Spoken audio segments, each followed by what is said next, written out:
Salut. Bon, petit vlog du coup, parce que des choses à montrer, des choses à dire, des choses à raconter, des histoires à raconter effectivement. Donc, où est-ce qu'on en est, où est-ce que la chaîne en est, etc. Quels sont les gros projets qui vont arriver, quels sont les gros projets qui sont en stand-by. Je vais profiter dans cette vidéo pour parler justement de tout ce qui va être mes méthodes d'enregistrement et les manières que j'utilise pour préparer les séances sur la partie technique, genre comment j'organise mes séances en amont, donc sondage, etc. Je vais parler de tous ces outils techniques dans cette vidéo-là, histoire de vous inclure un contenu qui soit un petit peu, entre énormes guillemets, JDR à l'intérieur de tout ça.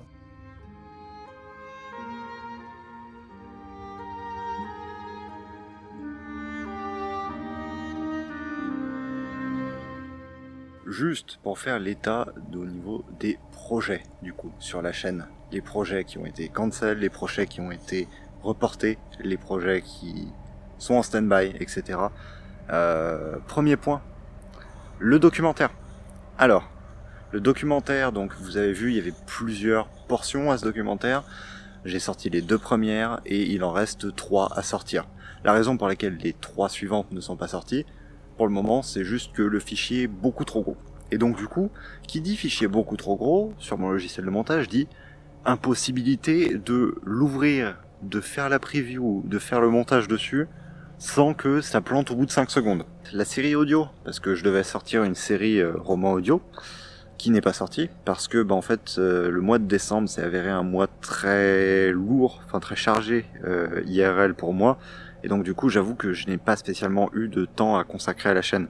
Tout ce que j'ai fait, c'est j'ai pris le minimum de temps pour fournir le quota de vidéos que je faisais par semaine, donc à savoir 3, sans spécialement me lancer en plus de ça, parce que c'était un extra que je voulais faire pour ça, sans en plus de ça du coup faire ce concept de roman audio.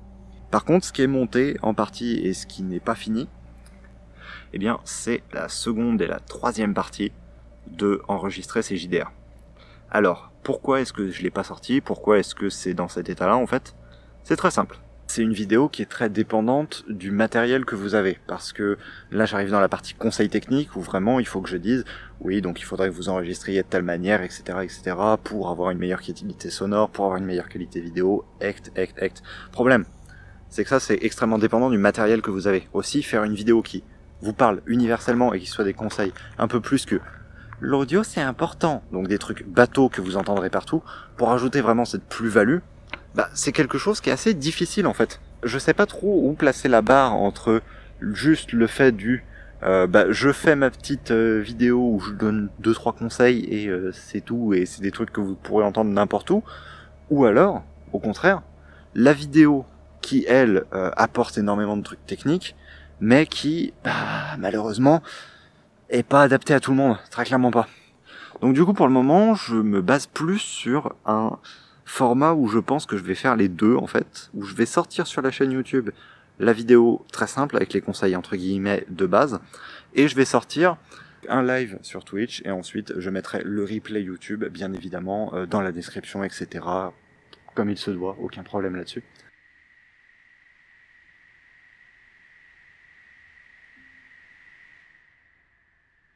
Au cours de cette année de JDR, j'ai pu être amené à expérimenter diverses techniques. J'ai tout d'abord mis au placard l'ancienne idée d'utiliser Roll20, donc la plateforme web avec les maps que l'on crée avec des petits tokens, pour passer à quelque chose de plus physique. La raison à cela, tout simplement, je voulais pouvoir montrer des objets pendant mes séances à mes joueurs, donc par exemple des morceaux de parchemin qui soient des cartes, ou même tout simplement des objets. Malheureusement, je n'ai pas trop eu le temps de les fabriquer pendant cette année, donc je n'aurai pas d'exemple visuel là-dessus, mais vous pouvez imaginer l'idée. Tout d'abord, je suis parti sur un principe très simple. Je me suis dit, quoi de plus simple que de filmer des feuilles de papier? Au final, transmettre le flux vidéo de la caméra jusqu'à l'ordinateur et simplement donc avoir ces feuilles de papier sur lesquelles je dessine au fur et à mesure. Problème, cela consommait évidemment beaucoup de papier et c'était quelque chose qui me dérangeait étant donné que la plupart des cartes, je les utilisais une fois, voire 2 fois, et surtout, je ne pouvais faire aucune modification sur celle-ci. La deuxième idée avec laquelle je suis venu, Celle qui nous a accompagnés d'ailleurs pendant la plus grande partie de Kuara, c'est celle d'utiliser un tableau Velleda. Le tableau Velleda, c'est extrêmement pratique, mais le seul problème de ce tableau Velleda, justement, c'est que ça manque un petit peu de personnalité, de charme. Au final, ça reste quelque chose de juste blanc, enfin uni du moins, étant donné que, oui, il existe des tableaux Velleda de couleur, mais déjà, ils ne sont pas très nombreux, généralement, ils ne se nettoient pas très bien. Donc, on était obligé de rester un peu sur le blanc. Et du coup, ça me dérangeait un petit peu d'avoir ça. La troisième option avec laquelle je suis venu, qui est l'option que j'utilise actuellement, c'est celle de prendre une sorte de cadre photo, en fait, que j'ai légèrement décoré, donc tout simplement pour rendre le cadre un peu moins visible, auquel j'ai mis en place et lieu de la photo simplement 2 morceaux de faux papier parchemin, et étant donné qu'il s'agit d'une plaque de verre, je peux tout simplement dessiner au feutre Velleda dessus et effacer à mon bon loisir. Ça se nettoie très bien, ça permet d'avoir un résultat qui se rende correct, et avec quelques petits accessoires autour, on obtient une scène qui est au final assez agréable à la vue des joueurs et des spectateurs.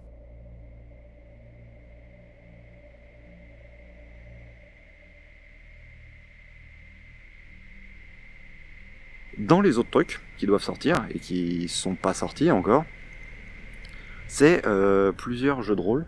J'ai plusieurs séries que je dois sortir et que pour le moment je n'ai pas encore totalement fini de monter. Je préfère vous mêler des contenus comme ça et vous mêler des contenus de conseils JDR avec des vidéos de JDR plutôt que de faire une énorme période où je fasse que des vidéos JDR, une énorme période où je fasse que des vidéos de conseils rôlistes. Je trouve que c'est plus profitable pour tout le monde parce que du coup comme ça tout le monde trouve son compte tout au long de l'année. D'où le fait que Kuara prend son temps à sortir au-delà de IRL, les trucs qu'il y a eu qui m'ont beaucoup affecté et qui du coup m'ont fait prendre du retard sur absolument tous les projets que j'avais lancés. Il y a une part de moi qui a envie de dire je m'en excuse, une autre part qui me dit en soi c'est du temps que j'avais à prendre pour moi personnellement avant de me relancer. Et donc du coup, c'est pour ça que j'avais fait cette vidéo en juillet et que j'avais dit je sais pas dans quelle mesure et quel temps etc il me faudra pour relancer tout. Là j'ai le sentiment d'être un peu reparti, donc on va voir où ça nous mène tout ça.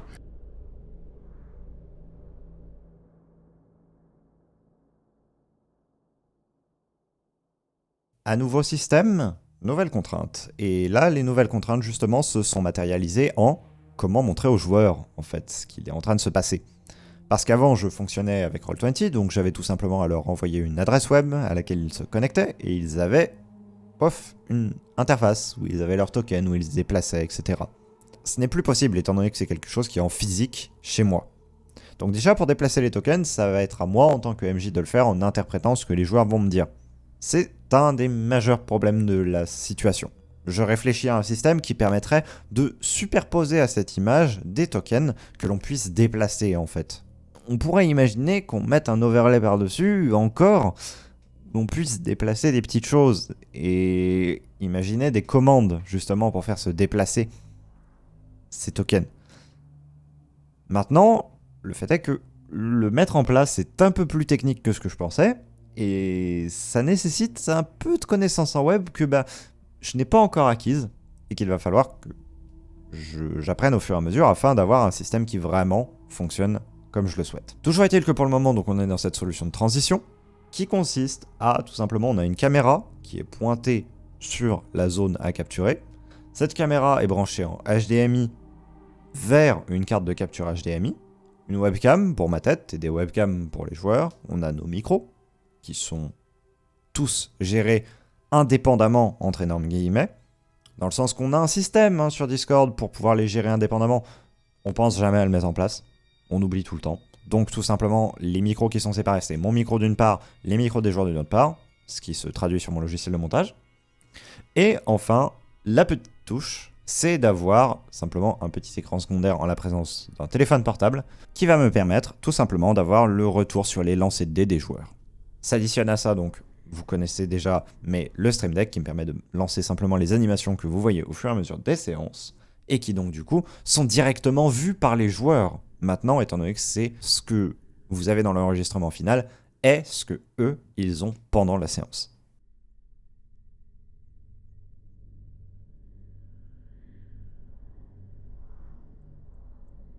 Sur Sur le long terme, bien évidemment, je vais rien teaser parce que j'ai beaucoup de chroniques rôlistes dont les sujets sont écrits, dont les premiers textes, etc. sont prévus, mais qui, par contre, ne s'avèrent absolument pas, fignolés, peaufinés, terminés. Je sais pas encore si je l'ai fait seul ou avec d'autres personnes, si je collecte des avis, etc. J'ai notamment une très grosse chronique qui va se baser sur le sexisme dans le milieu des jeux de rôle, qui s'avère être un problème autour d'un certain nombre de tables. Par chance pas à la mienne, mais autour d'un certain nombre de tables, parce que j'ai pu parler avec des gens qui ont eu énormément de problèmes avec ça. Et du coup je me dis, si ces personnes acceptent, moi je serais assez partant de réaliser une série de petites interviews et ponctuer ça dans une espèce de format plus documentaire en fait, beaucoup plus sourcé, beaucoup plus sérieux que ce que je fais habituellement, parce que j'ai envie aussi de un petit peu step up ce que je fais tout simplement, parce que pour le moment c'est de la vidéo très amateur que je fais au final, et j'ai envie un petit peu, en fait quand je vois le montage et ce que j'arrive à faire, genre par exemple pour le documentaire des 5 ans, je me dis pourquoi est-ce que je ferais pas des chroniques rôlistes en format documentaire vraiment, où je m'investisse à fond, etc. Et où ça donne vraiment quelque chose, parce que il y a des chroniques rôlistes, il y a des très bonnes idées dedans, des retours que j'en ai, il y a des bonnes idées dedans, mais pour autant, ça n'a pas un format ultra documentaire, documenté, sourcé, etc. Et je pense que de ce côté-là, on peut faire vraiment, franchement, énormément mieux. Je ne dirais pas encore que le moment est venu tout simplement pour faire un changement radical sur la chaîne. Au final, ça n'aurait que très peu de sens. Par contre, ce que j'aimerais vraiment, c'est tendre vers des choses de plus haute qualité. Parce que pour le moment, mes chroniques rôlistes, certes, je les apprécie, mais je n'en suis pas spécialement fier non plus. Je veux dire, il n'y a aucun motif de fierté à en ressortir, étant donné qu'au final, ce sont juste des analyses subjectives et très peu sourcées. L'essence même de ces chroniques rôlistes est justement de donner une opinion, et que cette opinion, justement, soit là pour susciter des débats. Seulement, au-delà de cette opinion, ce que j'aimerais bien, c'est vraiment renforcer ces analyses de par simplement des thèses extérieures qui pourraient aussi contrebalancer mon point de vue. L'idée des témoignages justement rentre totalement dans cette ligne directrice. À ma table, j'ai très peu d'expérience en tant que joueur, et au-delà de ça, en tant que MJ, mes expériences sont également limitées. Elles sont limitées à mon cadre de joueur, donc aux connaissances que j'ai, et sont limitées au seul jeu que je masterise, étant donné que je n'ai jamais masterisé réellement de jeux du commerce, du moins sur de longues périodes. À ce titre, donc, je ne suis pas spécialement des fois le plus placé pour parler de certains thèmes. Autant ça ne m'empêche pas d'avoir un avis externe sur la chose, autant n'étant pas dans la position, il est des fois difficile de me projeter exactement dans ce que cela implique et dans ce que cela a pour conséquence. Et juger depuis l'extérieur est quelque chose de très complexe et de très souvent blâmé. Je ne dis pas cela comme une critique, je ne dis pas cela comme le reflet de quelque chose que j'ai vécu. Tout le monde doit passer par la critique à un moment ou à un autre, et elle est nécessaire, si elle est constructive. Je vous laisse la parole du coup au Siegfried de l'intérieur, lui qui va vous expliquer des trucs sur, au niveau des JDR, comment les organiser en termes de planifier ses dates, quelle interface utiliser, quelle manière d'avoir la voix, la vidéo, etc. Vous pouvez utiliser, qui ne sont pas forcément des choses ultra connues. Petite trousse à outils en ce qui concerne l'élaboration, la mise en place, etc. de vos JDR. La plateforme qu'on va parler aujourd'hui, vous la connaissez, c'est Discord. Si vous ne la connaissez pas, sachez que c'est juste un outil qui vous permet simplement de créer des salons vocaux, donc qui va vous permettre de ramener vos différents joueurs dessus. La manière que j'utilise actuellement, très simple, donc j'en avais déjà parlé dans une autre vidéo, tout simplement, j'ai une caméra qui est juste à côté de moi, qui pointe sur un endroit sur la table, et dessus, je dessine ce que j'ai envie de dessiner, comme ça les joueurs le voient, et c'est transmis via la caméra simplement à mes joueurs, donc ils voient comme ça la map et moi qui fais les modifications en permanence dessus. C'est pas pour ça qu'on est là aujourd'hui, nous c'est pour nous concentrer un petit peu sur la partie salon textuel, parce qu'il y a deux parties, il y a la partie salon vocaux et vidéo, et la partie salon textuel sur Discord. Dans la partie salon textuel, vous pouvez avoir ce qu'on appelle des bots. Les bots, qu'est-ce que c'est ? Tout simplement, voilà, ce qu'ils vont faire, c'est qu'ils vont rajouter des options complémentaires. Vous pouvez voir par exemple ici, un petit truc, ici un encart, avec donc un certain nombre de réponses possibles, et voilà, et les gens ont à cliquer en bas ici pour simplement voter pour des choses. Alors, Un exemple très simple de ça, bah justement, c'est ce qu'on a sous les yeux. Les calendriers. Pour faire des calendriers, demander quand est-ce que vous êtes disponible, les gens, etc.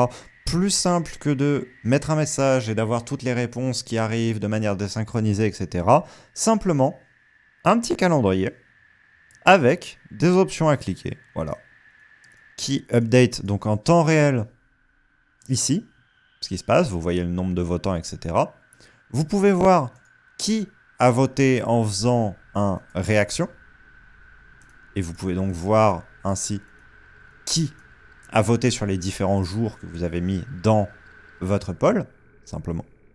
Et donc en faisant ça, voilà, vous avez cette possibilité de demander à des gens des choses, et donc du coup d'avoir leurs réponses facilement, sans avoir à vous concentrer sur des réponses depuis différentes origines, etc., etc. Bref, un outil très pratique. Ce bot, donc, c'est Sesh, donc S-E-S-H. Vous pouvez le retrouver très facilement sur Disbot, qui est simplement une collection de bots Discord. Tous les bots que je vais vous présenter sont des bots gratuits. Un deuxième bot que j'utilise beaucoup, qui vous permet de créer des commandes personnalisées sur votre salon Discord et d'y associer des choses, des textes à afficher, etc. C'est ce bot-ci, Nadeko. Une utilisation très simple que j'en ai configurée pour que vous puissiez un peu voir quel type vous pouvez faire. J'ai fait un point Kuara, donc Kuara c'est le nom simplement de la série de JDR que j'effectue. Et quand on effectue ça, on a simplement une série de liens qui est donnée. Donc ça va être très pratique pour rassembler tous vos liens qui vont vous servir dans les JDR. Par exemple, quand vous avez besoin de mettre des liens vers des cartes, vers des salons pour écouter de la musique, etc., comme on a pu le voir par exemple dans les outils rôlistes, bah vous synchronisez tous vos liens dans un post, et les gens, s'ils ont un trou de mémoire sur quels sont les liens, bah simplement ils peuvent envoyer une simple commande et avoir accès à tous les liens. Le troisième bot que je vais présenter maintenant est un bot de lancer de dés. C'est celui-ci, Dice Parser. Mais la manière dont il fonctionne est très simple. Vous mettez un point d'exclamation, vous mettez le nombre de dés que vous avez envie de lancer, vous mettez un dé pour symboliser que c'est des dés, et vous mettez la valeur. Donc par exemple, là, via cette commande, je vais lancer 4 dés à 20 faces. J'ai les résultats qui me sont affichés les uns à la suite des autres. J'ai le résultat global, si jamais j'en ai besoin. Mais j'ai surtout tous les résultats qui vont m'être affichés ici, dans l'ordre, voilà, qu'ils ont été tirés. Hey, c'est une fin de vlog. Voilà, j'espère que celui-ci vous aura plu. J'ai passé un peu de temps à le sortir, honnêtement, mais j'avais envie de faire un truc qui me plaise relativement. J'ai abordé des sujets différents dedans, histoire de pas lasser tout le monde, de pas faire juste la vidéo news ou alors la vidéo avec que des conseils techniques. J'ai essayé d'aborder différents points, j'espère que ça vous aura plu. Que ça fait un contenu un petit peu différent d'habitude. Un prochain dans quelques mois, on se retrouvera à ce moment-là, pas de soucis. Entre deux, bon, les projets dont on a parlé avant, voilà, qui vont arriver tranquillement, lentement, même si bah, des fois je vais devoir prendre un peu plus de temps pour les sortir, etc., et que je ne me mets plus de date limite comme je faisais avant. C'est toujours un plaisir de faire des vidéos pour vous, c'est toujours un plaisir de les monter, de vous les partager, de vous présenter un petit peu plus ce que je fais. Quoi qu'il en soit, je vous dirai une prochaine fois, si ce contenu vous a plu, n'hésitez pas à vous abonner, on a beaucoup de chroniques rôlistes qui vont sortir, on va essayer de les pousser très loin maintenant. Que bah, tout simplement j'ai l'envie et je commence à avoir les idées pour le faire. Salut, salut. Qu'est-ce qu'il y a? Je crois qu'on avait pas repris le truc depuis tout à l'heure.